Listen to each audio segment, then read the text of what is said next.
இப்போ விஜய் போன்றவர்கள்லாம் நம்ம வந்து அரசியல் ஈடுபடக்கூடாதா, அது தப்பா, என்னங்க இப்படி பேசுறீங்க என்று ஒரு கேள்விகள் கேட்கலாம்.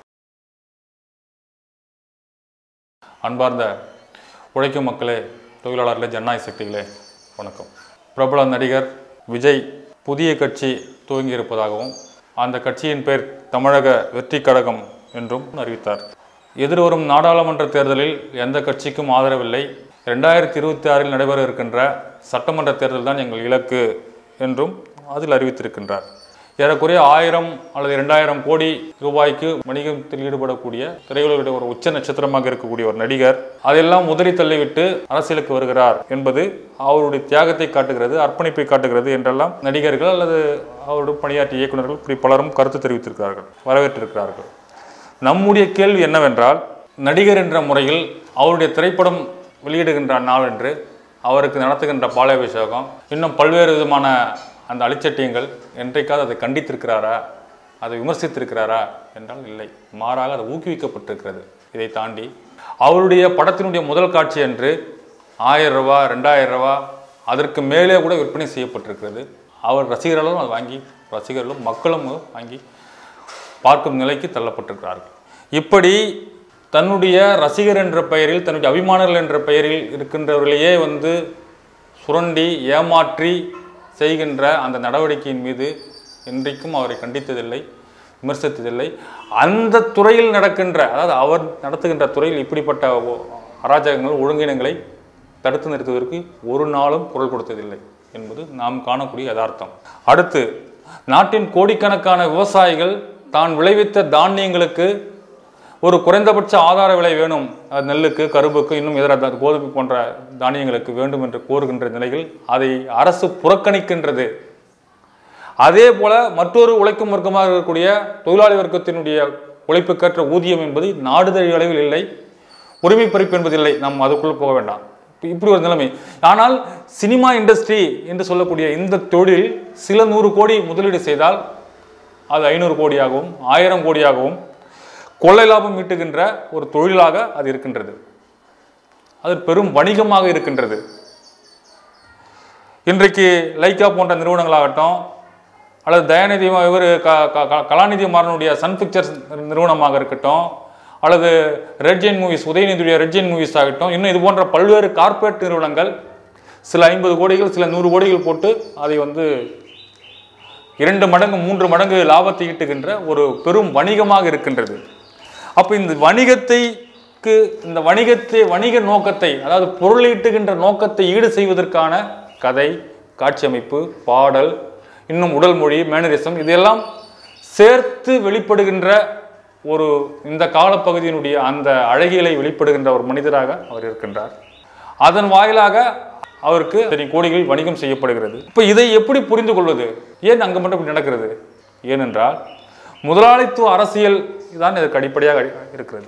முதலாளித்துவ அரசியல் எப்படி இன்னைக்கு சமூக நிலைமைகள், பொருள் உற்பத்தி நிலைமைகள் எப்படி ஆதிக்கம் செய்கிறது, எப்படி அம்பானி, அதானி, இன்னும் பன்னாட்டு ஏகாதிபத்திய நிறுவனங்கள், கார்ப்பரேட் முதலாளிகள் எப்படி கொள்ளை லாபம் மீட்டுகிறார்கள் பொருளாதாரத்துறையில், அதற்கேற்ப அரசியல் திட்டங்கள், சட்டங்கள் எப்படி வளைக்கப்படுகிறதோ அதற்கேற்ப ஒரு கலை வடிவமாகத்தான் இது சேவை செய்கிறது. யாருக்கு? முதலாளி வர்க்கத்துக்கு சேவை செய்கிறது. அப்போ இந்த முதலாளித்துவ பொருள் உற்பத்தி முறைக்கு, முதலாளித்துவ அரசியலுக்கு ஏற்ப ஒரு கலை வடிவம் தான் சினிமா இண்டஸ்ட்ரி. அப்போ சினிமா இண்டஸ்ட்ரி என்ற துறைக்குள் அந்த லாபம் ஈட்டுகின்ற, கொள்ளையடிக்கின்ற, மக்களை சுரண்டுகின்ற, தன்னுடைய ரசிகர்களை ஏமாற்றுகின்ற அந்த அநீதிக்கு குரல் கொடுக்காத இந்த நபர், இந்த நடிகர், விமர்சிக்காத இந்த நபர், அதை ஏற்றுக்கொண்டுள்ள நபர் எப்படி அரசியலில் மட்டும் மக்களுக்கான அரசியலை அவர் பேச முடியும்? இது முரண்நகையா இல்லையா? இது நாம் எழுப்புகின்ற அடிப்படையான ஒரு கேள்வி.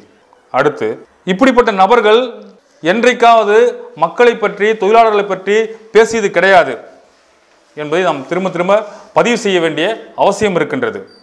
அப்போ இந்த சினிமா நடிகர்கள் என்பது, சினிமா நட்சத்திரம் என்பது சமூகத்திற்கு மேலாக, மக்களுக்கு மேலாக ஏதோ ஒரு உயர்வான ஒரு நட்சத்திரத்தை போல அவர் மீது ஒரு ஒளிவட்டம் வீசப்படுகிறது. அதை அவர்கள் அனுபவிக்கிறார்கள், அதை ஏற்றுக்கொள்கிறார்கள். நான் மக்களில் ஒருத்தன் தான், நான் சாதாரணம் அப்படின்றது இல்லை, இது மக்களுக்கு மேலே என்பதையே அவர்கள் நிற்கிறார்கள்.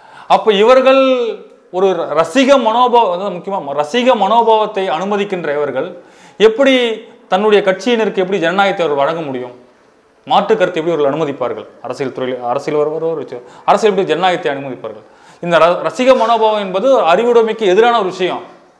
அதை அனுமதித்து விட்டு எப்படி ஜனநாயகத்தை அவர் அந்த தன்னுடைய கட்சியினருக்கு எப்படி வழங்குவார்? ஒருபோதும் வழங்க போவதில்லை. அப்போ இப்படிப்பட்ட நபர்கள், இப்படிப்பட்ட நடிகர்கள் என்ற பெயர்களில் கருப்பு பணத்தையும் கள்ளப்பணத்தையும் இன்னும் பல்வேறு முறைகேடுகளில் அந்த தொழிலில் ஈடுபடுபவர்கள் ஒரு சீரழிவையும் பொருளாதார சுரண்டலையும் தான் அங்க வைக்கிறார்கள்.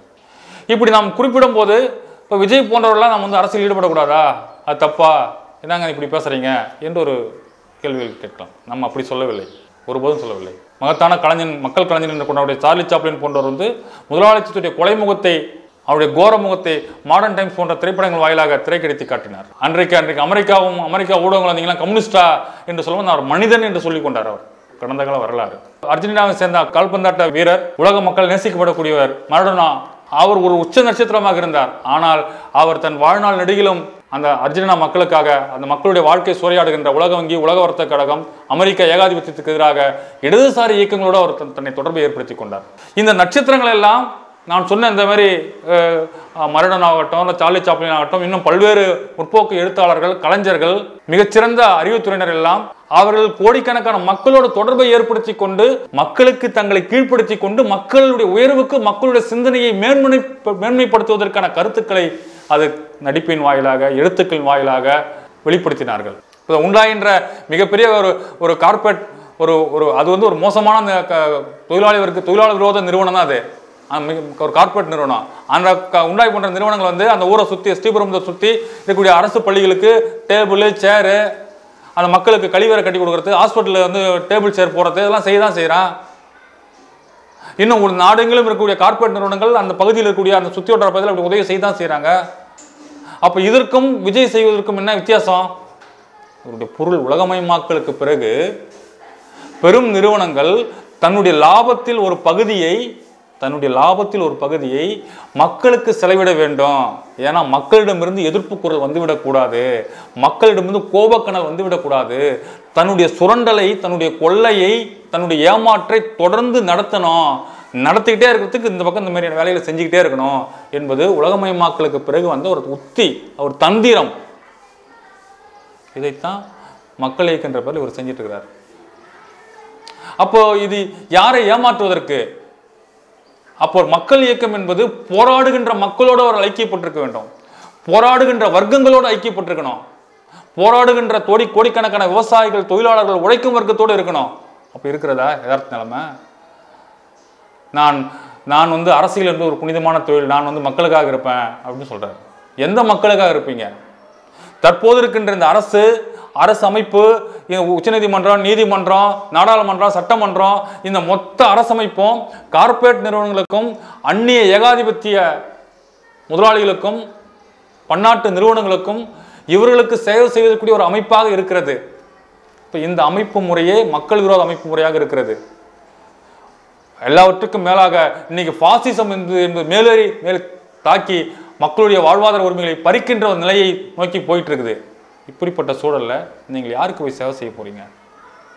பூஸ்ட் விளம்பரத்தை தோனி எனக்கு பூஸ்ட் குடிச்சா எனக்கு எனர்ஜி கிடைக்குது அப்படின்ற மாதிரி இந்த கொலைகார அரசமைப்புக்கு, இந்த கொலைகார இந்த நிறுவனங்களுக்கு, இந்த அமைப்பு முறைக்கு நான் விஜய் வந்துட்டாரு, இது நல்லா இருக்கும் என்று ஒரு தோற்றத்தை கொடுப்பதற்கு, ஆளுவர்க்கத்துக்கு சேவை செய்வதற்கு, ஆளுவர்க்கத்தின் நலனுக்கு மக்களை பலியிடுவதற்கு விஜய் போன்றவர்கள் ஆளுவர்க்கத்துக்கு தேவையாக இருக்கிறார்கள் என்பதை தவிர இதில் வேறு எதுவும் கிடையாது. குறிப்பாக 1995களுக்கு பிறகு, 98களுக்கு பிறகு, 2000க்கு பிறகு அந்த புதிய தலைமுறையானது, அந்த தலைமுறை சேர்ந்த இளைஞர்களாவது இன்றைக்கு தொழில்துறையிலும் குறிப்பாக சேவைத்துறையிலும் ஒரு கணிசமான அளவில் இருக்கிறார்கள். புதிய இளம் தலைமுறை, அந்த இளம் தலைமுறையினரை ஈர்க்கக்கூடிய ஒரு அரசியல் தலைமையாக தன்னை காட்டிக்கொள்வதற்கு விஜய் முற்படுகிறார். அதற்கு ஆளும் வர்க்கமும் அதிகார வர்க்கமும் பயன்படுத்தி கொள்ளும் என்பதுதான் நாம் காணக்கூடிய யதார்த்தமாக இருக்கிறது. எனவே தொழிலாளி வர்க்கம், உழைக்கின்ற வர்க்கம், குறிப்பாக இளைஞர்கள் இந்த பொருள்பட சிந்திக்க வேண்டிய தேவை இருக்கிறது. என்ன பொருள்பட தேவையாக இருக்கிறது? ஏற்கனவே இருக்கின்ற இந்த அரசமைப்பு முறை, இந்த அமைப்பு முறை கோடிக்கணக்கான மக்களுடைய வாழ்வாதாரத்தை பறித்து, உழைப்புக்கேற்ற ஊதியம் இல்லாமல் விவசாயிகளை வஞ்சித்து தொழிலாளர்களை சுரண்டி இன்னும் இளைஞர்களை ஏமாற்றி கல்வியை பறிக்கின்ற இந்த சூழலில் இந்த கட்டமைப்பே இன்னைக்கு பெரும் நிறுவனங்களுக்கு ஏவலாளியாக மாறி இருக்கின்ற சூழலில் இந்த அரசமைப்பு முறைக்குள்ள போய் நின்றுட்டு நான் சேவை செய்வேன் என்பது நம்மளை ஏமாற்றுவதற்கும் நம்மளை மாயவலையில் சிக்குவதற்கான உத்தி என்பதை உணர்ந்து விஜய் ஆகட்டும் இன்னும் பல்வேறு சினிமா அரசியல் கடிச்சேரிகள் என்பது கருப்பு பணத்திலும் கள்ளப்பணத்திலும் உழன்று கொண்டு நம்ம ஏமாற்றி வருகின்ற இந்த பேர்வழிகளை காரி உமிழ்வதோடு இவர்களை நாம் புறக்கணிக்க வேண்டும். சமூக மாற்றத்திற்கும் உழைக்கின்ற மக்களுக்கும் விடுதலைக்கான புரட்சிகர அரசியலை பயில்வதும் அதில் அந்த திசையை நோக்கி பயணிப்பதும் தான் நமக்கு ஒரு நிரந்தர விடிவையும் விடுதலையை தரும் என்ற நோக்கோடு நாம் சிந்திக்க வேண்டும் என்று கேட்டுக்கொள்கிறேன். நன்றி.